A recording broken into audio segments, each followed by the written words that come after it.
조선 왕조 500년 역사상 가장 위대한 왕을 꼽으라면 세종대왕 그리고 정조대왕을 꼽게 했는데요. 똑같이 이스라엘 역사에 위대한 왕 두 사람을 꼽으라면 다윗은 의견이 없는 것 같고요. 저는 개인적으로 지금 설교하고 있는 히스기야 왕을 정말 그레이트 킹, 위대한 왕이라고 저는 말하고 싶어요. 자, 여러분, 히스기야 왕이 누굽니까? 칠흑과 같이 영적으로 어두운 시절에 약관 25세의 나이로 그의 이름 뜻대로 히스기야, 여호와는 강하다는 뜻이거든요. 정말 이름에 걸맞게 그 어둠 속에서도 한 줄기 빛처럼 종교 개혁을 했던 참 믿음의 사람, 신실한 청년입니다. 성경은 히스기야의 등장을 어찌나 반갑든지 다윗 이후에 이런 왕을 만난 적이 없다고 한껏 하나님의 기쁨을 성경이 묘사하고 있어요. 특히 그 아버지가 아하스 왕이 얼마나 악했는지를 알면 히스기야의 등장은 정말 더할 나위 없이 하나님의 은혜 아니고는 설명할 수 없다. 그래서 기억나세요? 제가 이런 표현을 썼어요. 시대가 사람을 낳을 수 없어도 은혜가 사람을 낳는다. 예, 기억나시는지 모르겠어요. 한번 따라하시죠. 은혜가 사람을 낳는다. 여러분, 이 사실이 얼마나 큰 위로와 소망이 되는지 몰라요. 우리가 시대를 탓할 필요 없고 영적 어둠을 탓할 필요가 없는 것은 우리 하나님 맘만 먹고 은혜 베푸시면 이 시대에도 위대한 선교사를, 위대한 목회자를, 위대한 우리 직장인 선교사들, 또 우리 방송일하는 사람들 누군지 하나님이 쓰시는 거죠. 자, 여기까지가 지난주에 제가 전달했던 메시지인데요. 눈치 빠른 분은 그럴 거예요. 목사님, 오늘 같은 본문으로 또 설교하시는 이유가 뭡니까? 또 어떤 분은 주보 보고 이거 오타 아니냐고 이번 주에 하신 분도 있었습니다. 예, 같은 본문으로 또 한 번 설교하는 이유 있고 말고요. 중요한 이유가 저에게 있습니다. 자, 분명히 히스기야가 역사 속에 등장한 것은 전적인 하나님의 은혜라고 말씀을 드렸잖아요. 그런데 사실은 구절구절 세밀하게 살피지는 않았어요. 근데 오늘 우리가 본문을 따라 세밀하게 본문을 읽다 보면 하나님의 은혜로 히스기야가 나왔다, 이건 좀 추상적이잖아요. 근데 오늘 몇 구절을 살펴보면 하나님의 어떤 구체적인 은혜가 있었는지 추상적이지 않고 구체적인 방법을 오늘 우리는 목격하게 될 것입니다. 그러니까 히스기야가 등장할 수 있도록 도움의 은혜의 손길이 있었다는 거, 이게 다 하나님이 다 플랜 속에 있던 건데요. 그걸 좀 살펴보다 보면 가정적으로, 우리 목회적으로, 교회적으로 좀 우리가 실천할 수 있는 힌트를 좀 얻을 수 있겠다 생각한 거예요. 구체적인 은혜를 오늘 몇 가지 나누고 싶은 거죠. 제가 발견한 걸 오늘 여러분과 함께 좀 나누겠는데, 첫째로 어떤 구체적인 은혜가 있었는가 하면 한번 따라해 보실래요? 신앙의 모델을 주셨다. 맞습니다. 히스기야에게 신앙에 따라갈 수 있는 모델을 주셨습니다. 자, 이 말을 듣자마자 여러분은 이렇게 말씀하실지 몰라요. 목사님, 지난주 설교랑 완전 대치되는데요. 지난주에 목사님 말씀에 의하면 가정을 보든 사회를 보든 모델이 없었다 그랬잖아요. 맞잖아요, 여러분. 그 아버지 아하스, 그 우상 숭배의 사람, 그 아하스 앞에서 히스기야가 아침 저녁으로 배울 게 하나도 없거든요. 눈 떠서 잠잘 때까지 아버지로부터 배울 수 있는 건 우상 숭배밖에 없다고요. 그러니까 사실은 신앙의 모델 없죠. 자, 이제 이게 이제 중요한 건데요. 겉으로 보면 없습니다. 잘 안 보입니다. 그런데요, 여러분, 늘 하나님이 하시는 일은 감춰져 있잖아요. 하나님이 하시는 일은 은밀하잖아요. 오늘 3절 말씀에 보면은요, 세상 앞뒤 좌우 봐도 히스기야가 닮을 구석이 하나도 없는데 숨겨놓은 하나님의 은혜의 사람이 있었다는 사실이에요. 여러분, 기쁨으로 3절을 같이 읽기를 원합니다. 3절 말씀이에요. 같이 한번 큰 소리를 읽어볼까? 시작. 히스기야가 그의 조상 다윗의 모든 행위와 같이 여호와께서 보시기에 정직하게 행하여. 제가 한 번 더 읽어드릴까요? 히스기야가 그의 조상 다윗의 모든 행위와 같이 여호와께서 보시기에 정직하게 행하여. 자, 여러분 이 3절이요 메시지 성경은 너무 간단하게 표현을 했던데요, 메시지 성경은 이렇게 표현했어요. 이것도 같이 한번 읽어볼 만해요. 읽습니다. 시작. 히스기야는 조상 다윗을 그대로 본받았다. 자, 성경의 역사를 조금만 아시고 연대를 조금만 아시는 분은 이거 말도 안 되는 일인데 하실 거예요. 그리고 이거 진짜 은혜인데 하실 거예요. 왜냐하면 다윗과 히스기야는요 300년의 간격이 있던 사람 사이입니다. 다시 말하면 히스기야는 다윗을 만난 적이 없어요. 본 적이 없다고요. 자, 오늘날처럼 각 지자체들이 요즘은 각 지역마다 역사박물관 이런 거 굉장히 잘 해놨어요. 그래서 우리가 역사 배우기가 참 편해요. 모델들이 많다고요. 특히 여러분 저는 경주를 굉장히 좋아하는데 경주 가면 박물관 굉장히 잘 해놨어요. 한눈에 막 조상들의 그런 위대함이 느껴져요. 그리고 어떤 경우는 막 은혜가 돼요. 저는 박물관 가다 보면 하나님이 이런 은혜를 주셨구나 우리 민족에. 그리고 본받을 게 많고요. 근데 여러분 그 당시에 우상 박물관은 있었어도 은혜 박물관은 없었어요. 그러니 후손들이 뭐 학습할 기회가 있었겠냐고요. 근데 이게 은혜잖아요. 근데 어떻게 히스기야가 30년도 아니고 100년도 아니고 300년 전의 인물 다윗을 신앙의 모델로 삼았냐는 거예요. 저는 이거야말로 정말 놀라운 은혜인가 동시에 참 많은 우리에게 많은 생각을 하게 요청합니다. 정말 많은 생각을 요청해요. 첫 번째 이런 거예요. 자, 여러분 한번 질문해 볼게요. 300년 전에 다윗이 300년 뒤에는 히스기야 요 청년이 나타날 텐데 날 따라 살겠지 이러고 잘 살았죠? 그러지 않았을 거예요. 아무도 몰랐을 거예요. 저는 이게 참 생각을 많이 하게 해요. 다윗이 죽은 뒤 300년 뒤에요. 근데 여러분 이 25살 젊은이가 자기를 모방할 줄 누가 알았겠냐고요. 저는 오늘 말씀을 묵상하다가 고등학교 시절 제 친구가 떠올랐어요. 제가 양정고등학교 나왔는데 저희 교회 선배님이 계시더라고요. 제가 깍듯하게 모셔야 될 것 같아요. 제 고등학교 친구 중에 그 당시 저희와 좀 다른 친구가 하나 있었어요. 첫째로는 몸에 장애가 있었어요. 아주 좀 큰 장애가 있었어요. 근데요 우리 비장애인들 우리들보다 훨씬 건강했어요. 생각하는 게 달랐고요 늘 어른스러웠어요. 우리 이렇게 글쓰기 하면요 늘 이 친구는 주제가 나라, 민족, 국가 이런 거예요. 그래서 우리가 맨날 폼 잡는다 그랬어요. 야, 쟤 왜 이렇게 폼 잡냐? 그림을 그려도요 뭐 이렇게 막 그런 막 역사적인 그림 그리고 그래요. 근데 이제 어느 순간부터 우리가 이 친구를 인정했냐면 정말 그 나라 생각하는 마음이 달라요. 우리는 그때 나라가 뭐예요?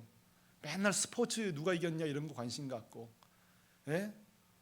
언제 여자 고등학교 축제 하냐 이 정보 이런 거 막 관심 갖고 이럴 때에 이 친구는 그런 게 없어요. 한 번은 도서관에서 만났는데요. 그래서 제가 꽁꽁 숨겨놨던 질문을 제가 한 거예요. 우리 이 친구 보고 야 나 사실 너에 대해 궁금한 게 있는데, 그러니까 이 친구가 자기 장애에 대해서 물어보는 줄 알고 나 이거 어릴 때 다친 거야 이렇게 하더라고요. 제가 아니 그게 나 궁금한 게 아니고, 그러니까 자기한테 열이면 열 그걸 물어보더라는 거예요. 나는 그게 궁금한 게 아니다. 나는 사실 너 볼 때마다 좀 이렇게 형 같기도 하고 폼 잡는 것 같기도 하고 용서하고 들으라고. 그러니까 이 친구가요 그러더라고요. 야 정철아 내가 너한테 한 번도 내가 해보지 못한 얘기를 하겠다고 하면서 기가 막힌 얘기를 해요. 뭐냐면 여러분 기억나세요? 우리나라 그 독립운동할 때에 이 한국의 상황을 세계에 알렸던 여러 가지 언론 중에 매일신보라고 있어요. 예, 기억나시는 분이 있을 거예요. 우리 뭐 역사책에 배웠어요. 그 매일신보 창간인이 양기탁 씨예요. 민족 독립운동가였던. 근데 우리 친구가요, 이 양기탁 독립운동 4대 손이었더라고요. 그러면서 자기 가정 얘기를 하는데요, 자기 아버지, 할아버지 다 나라를 위해서, 민족을 위해서 살았는데요, 제가 충격받은 게 뭐냐면, 정철아 나는 이 나라를 위해서 공부해야 된대. 이 나라를 위해 할 일이 너무 많다는데 저 이렇게 집에 갈 때 안녕히 계세요 하고 갈 뻔했어요. 너무 어른스럽고 존경스러워서 전 충격받았어요. 자기 4대 손을 만난 적이 없어요. 이 친구는 본 적도 없어요. 근데 그 얼 가운데, 그 신비에 하나 박힌 게 있어요. 삶의 모델이 뭐냐? 난 이 나라를 위해서 공부해야 된다는 거. 굉장히 총명했거든요. 똑똑했어요. 당당했고요. 그 심장 가운데 본이 있었어요. 모델이 있었다고요. 사랑하는 성도 여러분, 오늘 히스기야가 똑같은 거예요. 세상이 어두워도요 상관없어. 내 마음에 다윗이 있는 거예요. 그렇게 하나님을 사랑했던 다윗이 있는 거지. 그러니까 저는요, 이게 놀라운 은혜인 거예요. 정말 이런 은혜가 사모되어져요. 여러분, 우리 교회 이런 은혜가 있기를 바랍니다. 저는 설교 중간쯤에 오늘 좀 이른 성급한 소결론을 하나 내고 싶어요. 그리고 용기가 되길 바라요. 가끔씩 우리 성도님들 그래요. 목사님, 우리 가정 나 빼고 예수 믿는 사람이 아무도 없습니다. 내가 이렇게 예배생활 혼자 하고 혼자 기도하고 이게 무슨 소용이 있을까요? 오늘 이 말씀에 위로되시기를 바랍니다. 나 때에 열매 맺을 수도 있어요. 나 때에 우리 가정들이 다 돌아올 수도 있어요. 그런데 보세요, 내가 믿음으로 살고 가도 누군가는 우리의 믿음의 길을 따라오는 자가 있다는 사실이 얼마나 위로가 되냐고요. 오늘 내 기도가, 오늘 내가 아무도 예배하지 않는 곳에 드린 내 예배가, 혼자서 드리는 가정 예배가 10년, 20년, 아니 몇백 년 뒤에 누군가의 표대가 될 수 있다고 생각해 보십시오. 여러분 믿습니까? 이게 우리에게 위로가 되는 거예요. 얼마나 이런 위로가 되는지 몰라요. 목사님, 저는요 저 자신도 예배도 못 드리고 저 자신도 모범이 못 되는데 뭔 이런 일이 벌어질까요? 우리 다 그런 마음이죠. 사실 우리가 자녀들에게 나처럼 믿음 생활을 할 수는 없을 거예요. 여러분, 우리가 완전하지 않더라도 그건 걱정하지 마세요. 왜 그럴까요? 완전한 본 대신 예수님이 계시기 때문에 그래요. 굳이 우리를 본드릴 필요 없어요. 완벽하신, 완전한 삶을 사신, 그리고 폼잡지 않고 끝까지 죽음으로써 삶을 생명으로 사신 우리 예수님, 이만치 완벽한 모델이 없어요. 엄마 아빠는 좀 부족했어. 근데 말이야, 나도 예수님 따라가는 중이야. 네 앞에 예수님이 계시다. 여러분, 예수님만 소개해도요 분명한 거예요. 내가 모델이 안 되고 우리 주변에 모델이 없는데, 우리 교회에 좀 위대한 인물이 없는데 걱정하지 마세요. 여러분, 이런 걱정을 히브리 기자도 했더라고요. 여러분, 히브리서를 언제 한번 읽어보십시오. 히브리서가요, 이게 참 귀한 본문입니다. 왜냐하면 히브리서를 쓴 목적이 지금 실컷 죽냐 사냐 박해 시대에 박해받는 성도들을 위해 쓰여진 게 히브리서거든요. 근데 그 당시 박해받을 때에 배교자들이 나오고 히브리 기자가 생각할 때도 모델이 없는 거예요. 이 박해를 제대로 이겨낼 만한. 그렇다고 히브리 기서가 마음대로 살아요 그런지 아세요? 누구를 소개하죠? 한번 따라해 보실래요? 믿음의 주요 온전케 하시는 예수를 바라보라. 히브리 기자가요 걱정할 필요 없어요. 박해 때, 이 힘들 때에 예수님이 계시면 그만 아니냐, 주님이 계시면 그만 아니냐. 오늘 이 히스기야의 구체적인 은혜는요, 눈에는 안 보였지만 감춰진 믿음의 본이 있었던, 그게 바로 다윗이었다는 거예요. 근데요, 저는 한 걸음 더 나가 조금 더 구체적인 하나님의 은혜를 소개하고 싶어요. 왜냐하면 저는 그게 궁금증이었거든요. 히스기야가 다윗을 본받았다, 문제 없어요. 근데 여러분, 이런 궁금한 점 생기지 않아요? 그러면 다윗을 히스기야에게 누가 소개시켜줬을까? 이 히스기야에게 다윗이라는 인물을 누가 소개시켰을까? 이런 여러분 생각이 들잖아요. 그때 뭐 주일학교가 있던 것도 아니고 우상으로 가득한 시절에 도대체 누가 다윗을 소개해 줬냔 말이죠. 자, 여러분 여기에 대한 답은요, 그렇게 어렵지 않게 찾을 수 있습니다. 성경을 2장만 넘겨보면 우리는 쉽게 찾아요. 왜 그렇죠? 이사야 선지자와 히스기야가 긴밀한 관계였다는 것을 우리는 알게 됩니다. 특히 이사야 선지자가 왕족 출신이었기 때문에 성전을 쉽게 드나들었는지도 모르겠어요. 우리가 잘 아는 것처럼 2장 넘겨보면 히스기야가 또 병들잖아요. 죽을 병 걸리잖아요.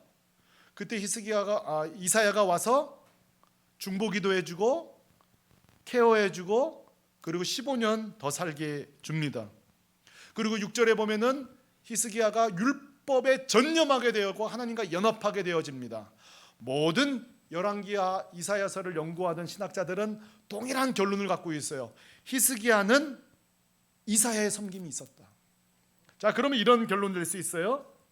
육적 아비는 타락하였지만 보세요, 영적인 아비가 있었던 거예요.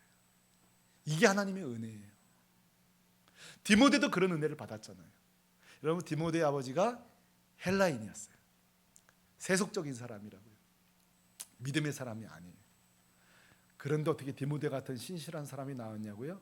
얼마나 디모데가 신실하냐면 약관 제일 어린 나이잖아요, 디모데가. 그런데 바울이 가장 시급하고 중요하고 급한 일에는요, 디모데 외에는 찾질 않습니다. 나랑 똑같은 자야. 디모데 여러분, 이 어린 나이에 이런 믿음의 사람이 된 이유가 뭐예요? 아빠는 세속적이었지만 외조모, 외할머니 로이스와 어머니 유니게 믿음의 사람들이 있었던 거죠.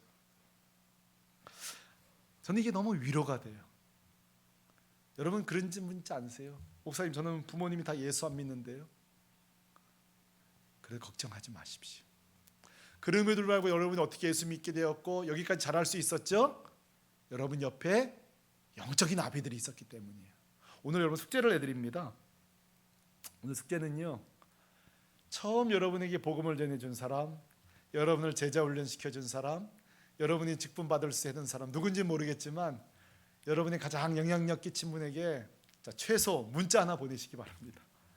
오늘 말씀 들어보니 전우사님이 떠올랐어요. 권사님이 떠올랐어요. 목사님이 떠올랐어요.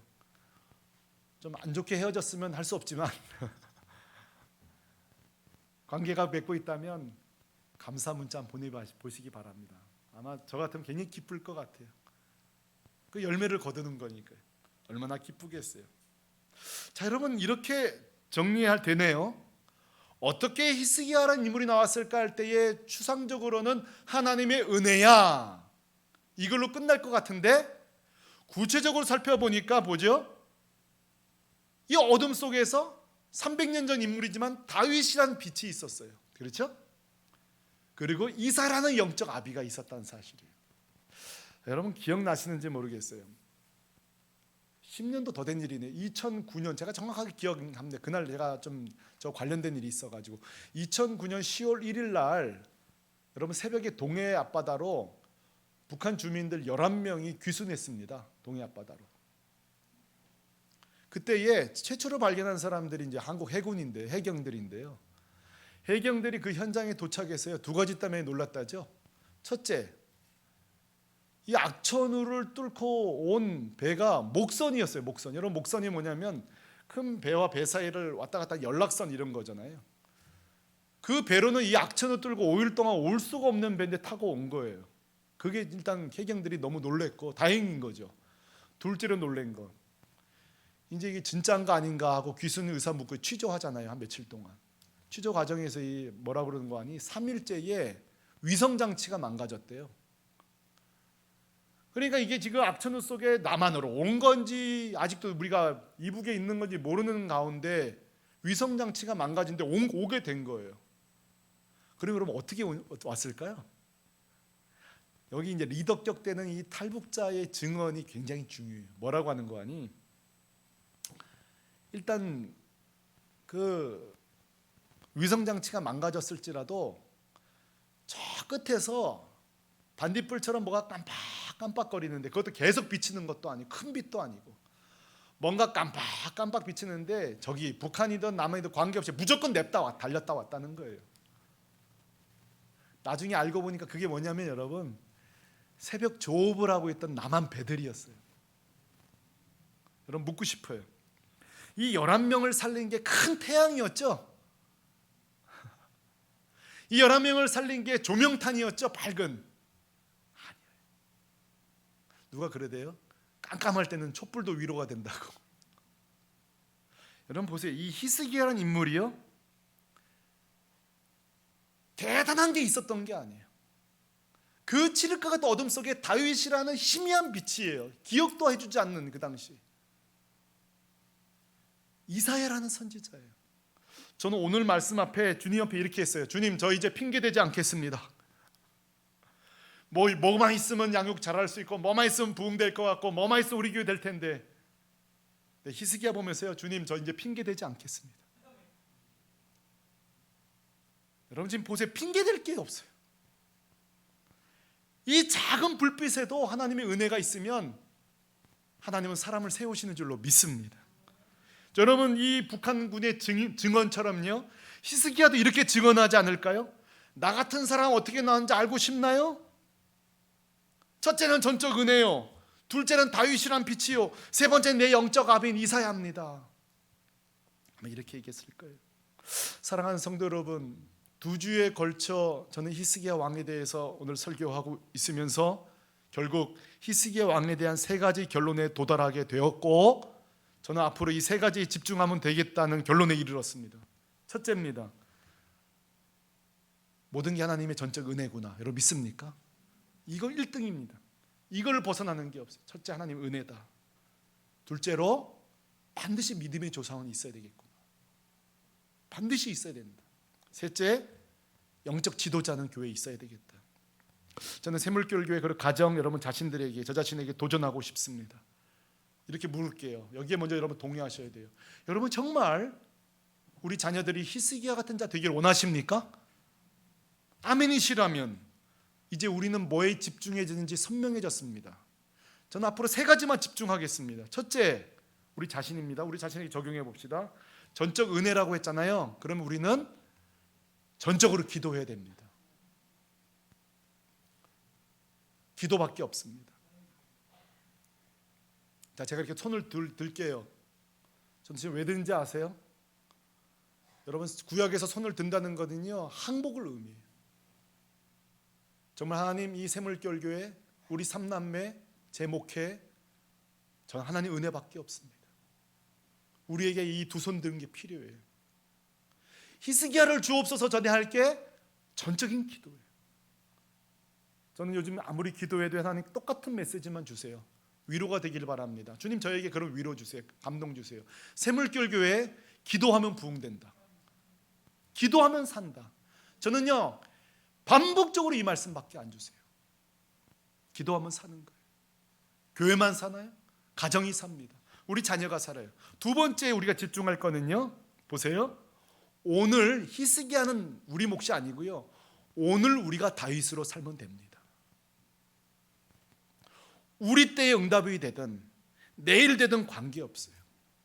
우리가 오늘 우직하게 주님 사랑하고 십자가 붙들고 날마다 구원의 감격 가득 차 있고, 눈이 오나 비가 오나 온라인 예배든 현장 예배든 예배 열심히 드리고, 엄마 어디 가세요? 어디 가기 여기가 우리 집 기도 아니면 사냐? 기도하러 간다. 아유 우리 엄마 맨날 저 기도하러 다니시네, 이 밤에도. 그 아들이 또 기도자가 되는 거예요. 우리가 다윗으로 사는 거예요. 여러분 몇 년 전에 책 한 권이 나왔고 제가 2권이 나오기를 기다리다가 이번에 나왔는데요, 책 제목이 이것입니다. 믿음, 그 위대한 유산을 찾아서라는 책이에요. 여러분 이 책의 저자가 참 재밌는데요, 이 책의 저자는요 전국을 다니면서 믿음의 가정들을 조사했어요. 그리고 책을 썼어요. 믿음, 앞에 나오군요. 그 위대한 유산을 찾아서라는 책이에요. 여기 보면요 5장에 보면요 참 도전이 돼요. 권헌중 장로님 스토리가 나오는데요, 이 가정요 재미있는 신앙의 문화가 있어요. 그 할아버지 때에 어느 지방에 조그만한 교회를 하나 세우셨대요. 지금 이제 자손들이 많잖아요. 근데 1년에 무조건 한 번 1박 2일이든 2박 3일이든 그 집에 다 모여서 같이 수련회 하는 거예요. 그 교회에 모여서. 저는요 굉장히 자랑스러울 것 같아요. 여기 어디야 아빠? 여기 니네 할아버지가 섬겨서 세운 교회다. 같이 기도하자. 그리고 호텔 정해서 잠은 거기 자고 거기서 가족끼리 예배드리고 기도하는 권헌중 장로 가문 이야기입니다. 그 뒤에 8장에 가면요 안동교회 이중희 장로님 가문 이야기가 또 나오는데요. 처음에는요 이게 별거 아닌 것 같지만 시간이 지날수록 이게 참 대단하다 싶어요. 뭐냐면 이 교회 안동교회의 이 장로님 가정이요 4대째 장로예요. 오늘은 그냥 자식들 예수만 믿어도 다행인 시대잖아요. 4대가 장로인 가정이에요. 여러분 우리 교회도 그런 은혜가 좀 있었으면 좋겠습니다. 이 책을 쭉 읽어가다 보면요 저자가 말하고자 하는 건 딱 하나예요. 뭔지 아세요? 할아버지가 아들의 표대가 되었고, 그렇죠? 아들이 손자의 표대가 되었고, 손자는 또 그 자식의 표대가 되었고,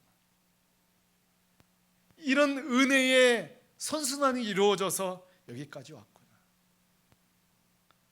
그러므로 오늘 우리가 다윗으로 살면 되는 것. 마지막입니다. 교회인데요.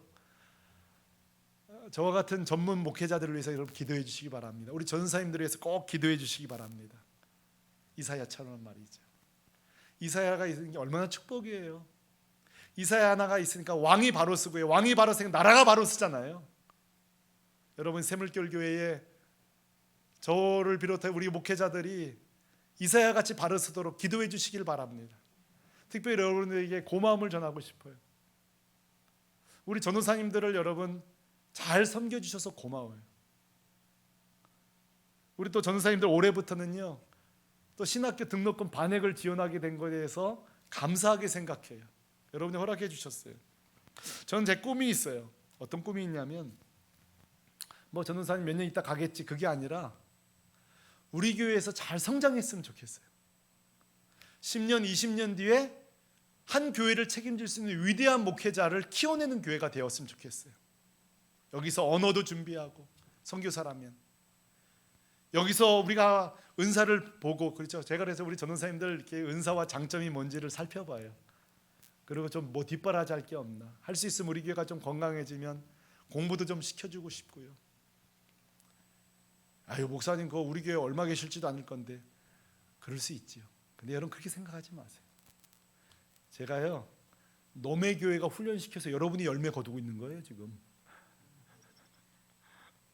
놈의 교회에서 유학 보내주고 공부하고 와가지고 열매는 여러분이 거두시잖아요.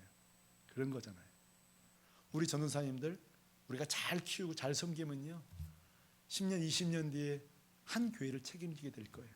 이게 제 비전이고요. 꿈이 또 하나 있어요. 뭐냐면 저희 교회 전도사님들이 오고 싶은 교회 되었으면 좋겠어요. 그러면요 어떻게 되면 여러분 사랑 많이 해주시면 돼요. 전도사님들 앞다투어. 왜 이런 꿈을 갖게 됐느냐? 요즘마다 교회에 상처 입고 떠나는 전도사님들이 너무 많아요. 어느 정도 상처 있냐면요 목회를 그만두고 싶을 정도로요. 저는 그런 분들이 우리 교회 와서 용기를 내고 회복됐으면 좋겠어요. 그리고 그들이 건강해져서 그분들이 이사야가 되면 히스기야가 나오잖아요. 얼마나 감사한지 몰라요.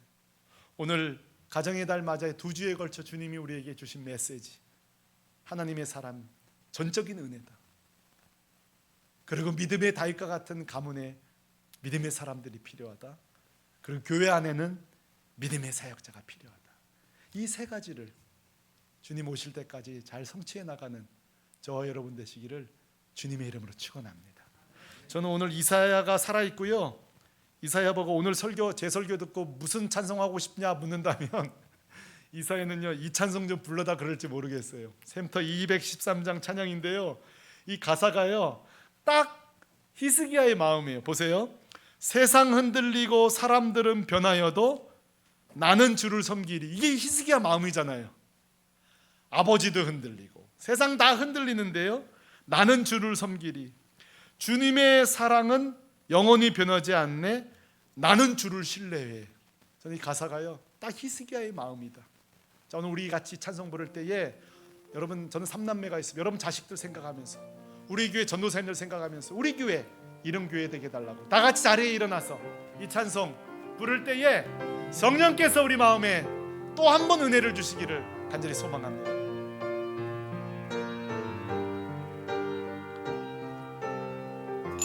세상 흔들리고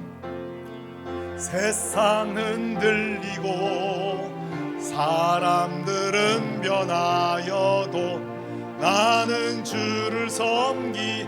우리 가사를 생각하면서 주님의 사랑은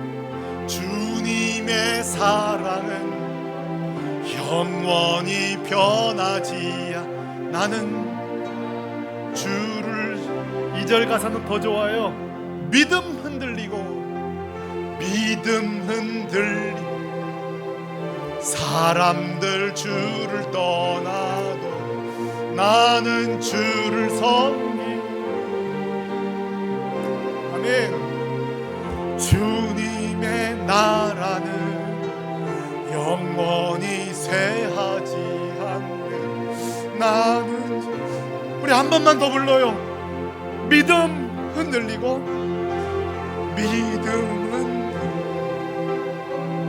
사람들 주 나는 주를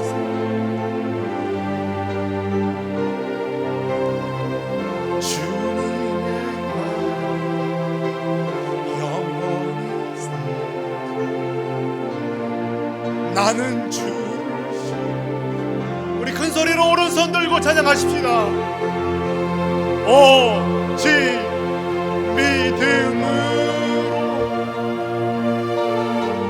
믿음으로 내가 살리라. 아멘. 오직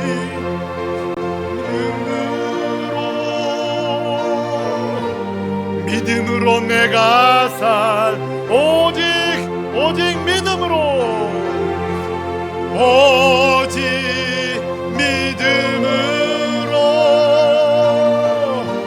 믿음으로 내가 살리라. 오직